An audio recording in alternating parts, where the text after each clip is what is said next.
কি খাবে নাকি কাতলা মাছের ভর্তা? একঘেয়েমি কাতলা মাছ খেতে খেতে বোর হয়ে গেছো? তা চলে এসো, ভর্তা বানাই চলো।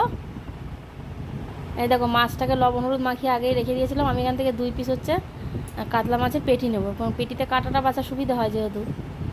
তাই যে কড়াইতে তেল দিয়ে দেবো, তেলটা একটু গরম হোক, আর দিয়ে দেবো হচ্ছে 3টে শুকনো লঙ্কা।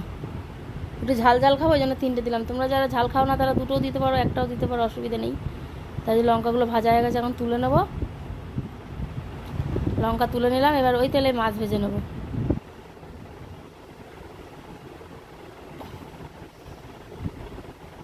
এই যে মাছ আমার ভাজা হয়ে গেছে, পেটিটাই তেল ছিল ভালোই, ফুটে ফুটে আমার গায়ে পড়েছে। তাই এই দেখো, পেঁয়াজ কাঁচা লঙ্কা বলছি, সরি, পেঁয়াজ, ধনেপাতা কুচি আর শুকনো লঙ্কা। শুকনো লঙ্কাটা আগে ডলে নিলাম, তারপর একটু সর্ষে